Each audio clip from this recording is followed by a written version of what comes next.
অ্যাপে টুর্নামেন্ট খেলে পূর্বের একটি ভিডিওতে আমরা কিন্তু চ্যালেঞ্জ নিয়েছিলাম ব্লু লক বান্ডিল বের করার চ্যালেঞ্জ। আজকে সেই ভিডিওরই পার্ট 2 হতে যাচ্ছে আমাদের আজকের এই ভিডিওটি। আজকে আমরা চেষ্টা করব ব্লু লক বান্ডিল বের করার জন্য 140 টাকা থেকে মিনিমাম 300-400 টাকা প্রফিট করে রেখে দেওয়া। আর যেহেতু আমাদের হাতে বেশি দিন সময় নাই, এটা বের করতে হলে আমাদের কিন্তু ডায়মন্ড টপ আপ করাই লাগবে, মাস্ট বি। আর সেই ডায়মন্ড গুলো আমরা কিন্তু অ্যাপে টুর্নামেন্ট খেলে আর কি বের করব। তো আজকে টুর্নামেন্ট গুলো খেলবো আমরা খেলো জনগণ অ্যাপে। তোমরা কিন্তু চাইলে এই অ্যাপটা দেখতে পারো। এই অ্যাপে টুর্নামেন্ট খেলতে চাইলে সিম্পলি যে কোনো ব্রাউজারে গিয়ে সার্চ করবা খেলো জনগণ লাইভ লিখে। তো খেলো জনগণ লাইভ লিখে সার্চ করলে ফার্স্টেই তাদের কিন্তু ওয়েবসাইটটা চলে আসবো। ওয়েবসাইটের উপরে চাপ দিলে কিন্তু তাদের ওয়েবসাইটে নিয়ে যাবো। এখান থেকে কিন্তু ডাউনলোড অ্যাপ, এখানে চাপ দিয়ে কিন্তু অ্যাপটা ডাউনলোড করে নিবা। ডাউনলোড হয়ে গেলে এখানে কিন্তু তোমরা একটা নতুন অ্যাকাউন্ট ক্রিয়েট করে নিবা। আই এম এন ইউজার, এটাতে চাপ দিয়ে কিন্তু একটা অ্যাকাউন্ট ক্রিয়েট করে নিবা। এখানে একটা ইউজার নেম, একটা ইমেল অ্যাড্রেস, একটা ফোন নাম্বার আর একটা পাসওয়ার্ড দিয়ে আইএনডিতে চাপ দিয়ে ক্রিয়েট অ্যাকাউন্টে চাপ দিলে কিন্তু তোমাদের অ্যাকাউন্টটা সম্পূর্ণভাবে ক্রিয়েট হয়ে যাবে। তো অ্যাকাউন্ট খোলা সম্পূর্ণ হলে অ্যাপটার মধ্যে তোমরা সব ধরনের ম্যাচ পেয়ে যাচ্ছ। এই অ্যাপের মধ্যে তোমরা সব ধরনের ম্যাচ পেয়ে যাচ্ছ। Bear match, classic, Scott, lawn off, special match, আরও কিন্তু হলো স্ক্রিম ম্যাচ, এগুলো ম্যাচ থাকছেই।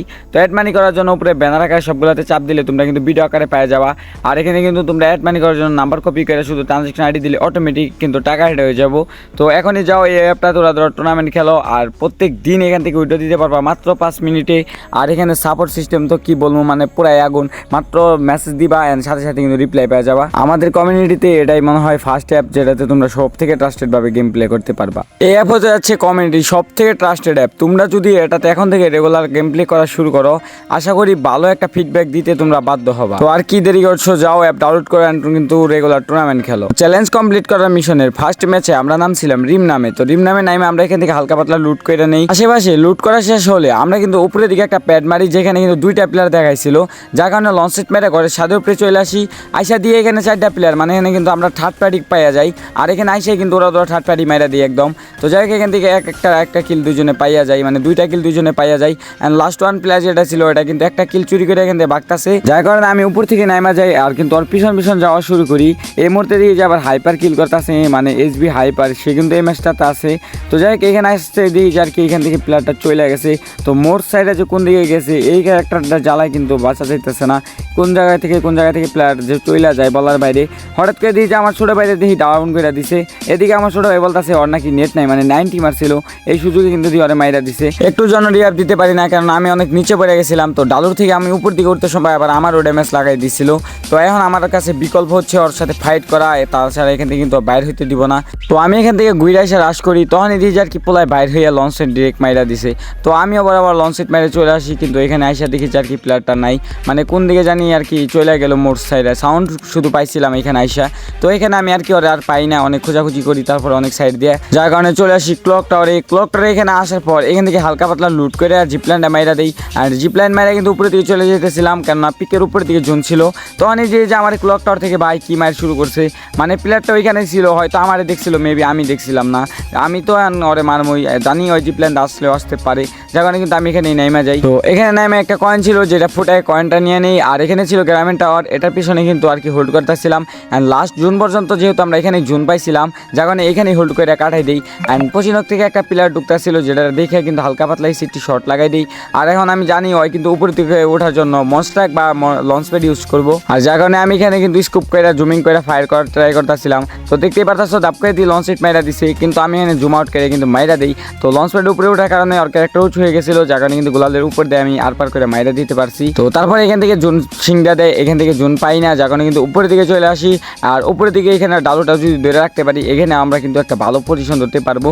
তো উপরে আইসা এখানে বসতে না বসতে আমাদের কিন্তু এখানেই আর কি টপ 10টা হয়ে যায়। আর এখানে কিন্তু সামনে আশেপাশে সব জায়গায় প্লেয়ার ছিল, যার কারণে এখান থেকে আর কোনো নাই লড়ন চরণ, এখানে কিন্তু হোল্ড করে নিই। অ্যান্ড জিপলাইনে বলে চলে আসি, এখানেও কিছুক্ষণ হোল্ড করে রাখে কিন্তু টপ 7 আইসা পড়ি। আর এইভাবে ডালুতে বৈশা থাকে থেকে ভাই ষোলো টুর্নামেন্টে যে কি মজাই লাগে। তো হঠাৎ করে দিই যে আর কি 2টা প্লেয়ার মরে গেছে, মানে টপ 5 কিন্তু আবার অলরেডি হয়ে গেছি। আর এদিকে আমারও কিন্তু জুনটা আর কি সিংটা দিছে। তো আমি ভাবি যে বাস সাইডে যেহেতু কোনো প্লেয়ার নাই, বাস সাইডে আর কি চলে যেতে পারবো, কোনো প্যারাই হইব না। এখানে ডালু পাই আর কি একটু বসি, যে আশেপাশে প্লেয়ার আছে নাকি। কিন্তু ভাগ্যের উপরে কি ঠাড়া পড়ছে, এই জায়গায় নাকি প্লেয়ার আছে, যেটা আমি কিন্তু বুঝতেই পারি নাই। মানে এই পাথরের কভারেও আর কি প্লেয়ার ছিল, হুট করে এসে দিয়ে যে ভাই পুরাই মাইরা দিল, মানে আমার ব্লগে কি সারপ্রাইজ হয়ে গেল। তো যাই হোক এই ম্যাচটাতে আমাদের কিন্তু আর কি টপ 3 হয়ে যায়। তো নেক্সট ম্যাচে আমরা নামছিলাম সেন্টুর সাথে, ওইখান থেকে আর আর কি জিপ্লার মেরে চলে আসি, উপরের দিকে যাইতে লইছিলাম, হঠাৎ করে এনিমি ফুস্টেপ পাই যায়, দিয়ে যায় পাই পিছন থেকে আর কি বাইর হইতাছে, মানে এই প্লেয়ারটা এই জায়গায় হোল্ড করতেছিল, কিন্তু আমি ভাই সাউন্ড পাই গেছি। ইয়ারফোন দিয়ে খেলার এই একটাই কিন্তু আর কি মজা, যে এনিমি সাউন্ড কিন্তু হঠাৎ তোমরা পাই যাবা, কোন সাইড থেকে এনিমি বাইর হইতাছে এটাও কিন্তু তোমরা পাই যাবা। তো জুনের সাইড থেকে সাইড দিয়ে অনেকক্ষণ ঘোরাঘুরি করে কিন্তু জুনে বাইর হয়ে যায়, আর এদিকে থেকে জুনের ভিতরে যাইতেছিলাম আরও, হঠাৎ করে এনিমির ফুস্টেপ কিন্তু আবার পাই গেছি, মানে দেখতেই পারতেছে পিছনে থাকা প্লেয়ারের এনিমির ফুস্টেপ পাই গেছি। এরকম আর কি যদি ইয়ারফোন ইউজ না করতাম পুরো একটা সারপ্রাইজ আমার দিয়ে দিতে হয়। তো এখানে কিন্তু হালকা পাতলা ড্যামেজ করছিলাম, যেহেতু হিলিং ড্রোন ছাড়া হিলফুল করে নিছে। এখানে আমি গুইরা ম্যাক্সিমাম যাতা লই, দেখি যে আমার কাছে কিন্তু একদম কাটানা চলে আসছিল, কিন্তু কোনো রকম যাতাতে কিন্তু এটারে মাইরা দেই। তো যাই হোক এখানে কিন্তু আমাদের আর কি 2টা কিল হয়ে যায়। এখান থেকে হালকা পাতলা লুট করে নেই, আর এখান থেকে কিন্তু জুনটা সিং দেয়, যার কারণে কিন্তু জুনের ভিতরে চলে আসি। আর এখানে পাথরের কভারে কিন্তু জুন ছিল না, যার কারণে এই পাথরের কভার আর থাকা যাব না, এখান থেকে কিন্তু আমার জুনটা ধরতেই হবো। সামনে ছিল জুন, তো এখান থেকে সাইডে কিন্তু চলে যেতেছিলাম, অ্যান্ড সামনে কিন্তু ওরা ফাইট চলতেছিল। তার এনিমিদের ফাইটের সুযোগে আমি কিন্তু আস্তেই করে এখান থেকে কিন্তু জুনটা কভার করে নিতেছিলাম, কারণ একটা এনিমি আমার দেখে ফেলালে ফায়ার দিলে আমি কিন্তু থার্ড পার্টির মধ্যে পড়তে পারি। তো এখানে আমার মেন কাজই ছিল এখানে কিন্তু কিছুক্ষণ হোল্ড করবো লাস্ট জুন পর্যন্ত, এখান থেকে পরে লাস্টে একটা প্লেয়ারের মাইরা কিন্তু আর কি পজিশনটা নিয়ে আনি। এখন এখানে হোল্ড করার পর আমাদের কিন্তু জুনটা সিংড়া দেয়, আর আমার সামনে কিন্তু একটা প্লেয়ার ছিল, আমার কাছে ছিল ইলা ঢুকা, এটা মাইরা কিন্তু এটার উপরে রাশ করতে হইব না, কিন্তু আমার কিন্তু জোনে ঢুকতে দিব না। তো যাই হোক এখানে কিন্তু আমি একটা ইলা ঢুকা টান নেই, আর আমার কাছে ম্যাক্স 7 ছিল, যার কারণে কিন্তু একদম দেই ফুল রাশ করে আইসা দিই ভাই আমার কটগান দেখো একটা শট লাগাই দিছে। তো আমি কিন্তু হিলিং ড্রোন ছেড়ে অস্কার ছেড়ে দিই, ওরা কিন্তু ফুল ড্যামেজ একদম লাগাই দিছে। এই মুহূর্তে আমাদের ইনহেলার টানার কারণে কিন্তু হিলটা আর কি ফুল হয়ে যায়। আমার কাছে অস্কার ছিল না, তো হঠাৎ করে দিই ওই আর কি এমটি লঞ্চার মাইরা কিন্তু গোলার ভেঙে দিছে আমার, অ্যান্ড মাইরা দিতে কিন্তু আমি ওর একদম ম্যাক্স 7 যাতা দিয়ে ওরা মাইরা দিই। তো যাই হোক নিজের মরণ কিন্তু নিজে আর কি ডাইকাই না, একদম মইরা গেল। তো যাই হোক এখানে কিন্তু আমাদের টপ 3 হয়ে গেছে, মানে আমি বাদে আর 2টা প্লেয়ার ছিল। তো যাই হোক এখানে কিন্তু আমি এখন জোনের বিটে আর কি পুশ করি, যে জোনের বিটে আর কি চলে যাবো। নিচের সাইডে ডালুর দিকে কিন্তু আর কি 2টা প্লেয়ারই আছে, আর এদিকে আমার উপরে কিন্তু একদম ফুল ফাঁকা, মানে আমার কিন্তু এই সামনে ঘরটা ধরতে হইব, যেহেতু আর কি জোনটা সিংড়া দেয়, তারপর কিন্তু আমি জোনটা ধরে ফেলাই ঘরের ভিতরে। আর এখন ছিলাম অপেক্ষায় যে কোন টাইমে ওরা দুজন ফাইট করে, দুজনের মধ্যে একজনকে মাইরা দিব, আর আমি টপ 2 হয়ে যাব, লাস্ট প্লেয়ারের সাথে আর কি ফাইট করব। তো সামনে একটা প্লেয়ার ছিল যেটা মনস্টার ফলায় কিন্তু কভার নেওয়া ট্রাই করতেছিল, এটার আর কি আমি গ্রেনেড মাইরা দিয়ে আর কি হালকা পাতলা একটা গ্রেনেডের ড্যামেজও খাইছিল। বাঁ সাইডে থাকা প্লেয়ারটারই আর কি বাদ দিয়ে ডান সাইডে প্লেয়ারটা মারতে আসি, আইসা দিয়ে যে এটারে নাকি একদম মাইরাই দিছে। তো যাই কারণ ছিল আর কি লাস্ট 1v1 ফাইট, এখন পর্যন্ত আমি এনিমি দেখছিলাম না, হঠাৎ করে দিয়ে আর কি 2জন প্লেয়ার আছে। তো আমি সামনে কিন্তু গোলাপ ফেলে রাশ করতেছিলাম, তখন দেখি যে আমি আর কি ডান সাইডে প্লেয়ার, আমি তো ভাবছিলাম বাঁ সাইডে। যাই এখানে আমার কাছে যতগুলো মেন্টাল মোল্টার ছিল এগুলো কিন্তু আর কি প্রেফারেবল করি, আর মুখ্যম একটা সময় পাওয়া যায় এখানে দিয়ে ভাই হিলিং ড্রোন ছেড়ে দিছে। তো যাই হোক এখান থেকে আমার ব্যাক করতে হইব, অ্যান্ড যদি এখন রাশ করি আমি উল্টা মার খাইতে পারি। আর হিলিং ড্রোন দেখে আমারও মনে পড়ে গেল যে আমার বেন্ডিংয়ে একটা হিলিং ড্রোন আছে, ওটাও আমি কিনা রাখলাম, ফাইটের সময় আমারও কাছে দিব, কোনো সমস্যা নাই। তো হিলিং ড্রোন ছেড়ে এটার উপরে দেই ফুল একদম রাশ করে, তো এখানে ফুল ড্যামেজ করে দেয় যে পলাই মোট সাইড আর কি উদমাদম পলাইতেছে, কিন্তু কোনো কাজ হয় না, ম্যাক্সিমাম যাত্রাতে কিন্তু ম্যাচটা করে ফেলি বুইয়া। তো 2টা ম্যাচ মিলে আমাদের কিন্তু ওয়ালেটে প্রফিট ছিল 125 টাকা, এখান থেকে আমাদের এন্ট্রি ফি বাদ দিলে থাকে 105 টাকা। তো যাই হোক এই ম্যাচটাতে কিন্তু আমরা আর কি প্রফিট করি আবার হালকা পাতলা। চলে আসি আমাদের নেক্সট ম্যাচে। তো আমরা প্রথমে নামছিলাম মার্সিলিক থেকে, ওইখান থেকে ক্লক টাওয়ার চলে আসি, আইসা কিন্তু প্লেয়ার সামনে মুখে পড়ে যায়। এখানে একটা প্লেয়ার আমাদের সামনে থাকার পরেও কিন্তু আমরা আর কি মারি না, কেননা উপরে ওর একটা টিমমেট ছিল যেটা আর কি ভাই প্রচুর লেভেলের যাওরা।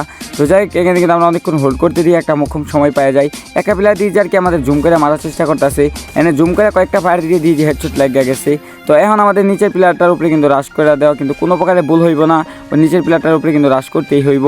তো এখানে কিন্তু হিলিং ড্রোন ছাড়া অস্কার ছাড়া কিন্তু আইসা পড়ি রাশ করতে, এনে আসতে দিই যে প্লেয়ারটা কি ভাই কী চাওরা ভাই উপরে চলে গেছে। তো উপরে প্লেয়ারের একটা হেডশটটা কিন্তু ডাউন করে দেয়, আমি বলবো সে তো নিচে পড়ে যায়, এই সুযোগে কিন্তু প্লেয়ারটা রিভাইভ দেওয়ার জন্য উপরে চলে যায়, এন্ড আমার টিমমেট আর কি ছোটো ভাই মানে ওয়ও কিন্তু নিচে পড়ে গেছিলো। তো নিচে থেকে আমরা কিন্তু উপরে চলে আসি, এখানে কিন্তু প্লেয়ারটা ততক্ষণে রিভাইভ করে দেয়, আমি আইসা কিন্তু এখানে ফার্স্টে দেখছিলাম না, ম্যাক্সিমাম হালকা পাতলা ড্যামেজ করে দেই, এন্ড আমার কিন্তু 10 সেরে একটা প্লেয়ার ডাউন করে দেয়। আমার ছোটো ভাই এখানে কিন্তু আইসা কিন্তু 2টা প্লেয়ারে দিয়ে একাই দিয়ে মাইরা দিছে। তো যাই এখানে কিন্তু আমার ছোটো ভাই 2টা একটা মাইরা দেন, একই ওয়ালেটে কিন্তু টাকা আসবো, যেহেতু আমি 2টা স্লট একসাথে নিচ্ছি। এখানে আমার রিভাইভ করে দেয়, এখান থেকে আমি হালকা পাতলা রিকভারি হয়ে লুট বক্স থেকে হালকা পাতলা লুট করি, এখান থেকে কিন্তু আমরা চলে আসি আমাদের আগের ম্যাচের ভুয়া করার পজিশনে। এখানে আইসা সেম কাহিনী, এই জায়গাটাতে আমরা হোল্ড করার জন্য বাইচ্ছা নেই, কেননা ডালু জায়গায় হোল্ড করলে এনিমি কিন্তু ওইরকম আইডিয়া করতে পারে না। লাস্ট জুন পর্যন্ত এখানে আমি আর আমার ছোটো ভাই কিন্তু হোল্ড করি, আর আমাদের হোল্ড করতে করতে জুনটা কিন্তু সিংড়া দেয়, যার কারণে কিন্তু আমরা পজিশন চেঞ্জ করে চলে আসি পিকের দিকে হালকা উপরে। এখানে আসতে দিয়ে যে সিমেন্ট হাউসে কিন্তু ওরা ফাইট চলতেছে, অ্যান্ড 2টা থার্ড পার্টি কিন্তু ওই ঘরে আবার ঢুকতেছে, আর যেহেতু ওরা সিমেন্ট হাউসের হেঁটে চলে গেছে। আমি আমার ছোটো ভাইরে বলি যে এই পাশে চলে আয়, দেখ প্লেয়ার কিন্তু দাঁড়ায় আছে। এনে কিন্তু আমি আইসি একটা কিন্তু একদম ফুল ড্যামেজ লাগাই দিয়ে একটা প্লেয়ার ডাউন ছিল, কিন্তু ভাই এনে একটা শটের কারণে কিন্তু আমরা কিল পাই না। এনে এনিমে কিন্তু আর কি অস্কার মেবি কিল কিন্তু পাইয়া গেছে এখান থেকে। এই পাশে ফাইট করতেছি দেখে সিমেন্ট হাউসের প্লেয়ারগুলো আবার আমাদের দিকে রাশ করে দিতেছে। তো যাই হোক, কোনো কথা নেই, এখানে এইগুলার উপরে রাশ করে এইগুলা তুলে নিতে হইব। আমার ছোটো ভাইরে বলি যে ভাই এনে কিন্তু আয়ের এই ফুল ড্যামেজ আছে। এনে কিন্তু আইসা হয় দিয়েছে একটা আর কি ফুল ড্যামেজ করে দিছে।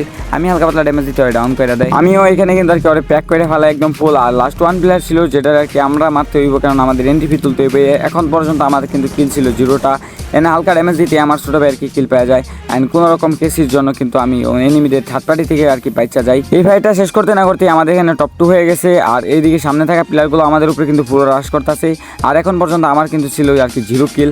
আর ম্যাচগুলো প্রচুর পরিমাণে ভালো গেলে কি হইব, প্রফিট কম হয় 10 টাকার ম্যাচ। প্লেয়ারগুলো হুট করে কিন্তু আমাদের সামনে এসে পড়েন, অস্কার সাহেব কিন্তু রাশ করে দেয়। আমি গুইডা কিন্তু ফায়ার দিয়েছিলাম অন্যদিকে, ততক্ষণে রিলুট চলে আসে আর কিন্তু আমার মাইরা দেয়। তো আজকের ভিডিওতে আমাদের মোট প্রফিট ছিল 205 টাকা। আগের ভিডিওতে আমাদের প্রফিট ছিল 140 টাকা। তো এই মিলে আমাদের আর কি 345 টাকা কিন্তু প্রফিট হয়ে যায়। তো আজকের মতো এই পর্যন্তই, সবাই ভালো থেকো, সুস্থ থেকো, আল্লাহ হাফেজ।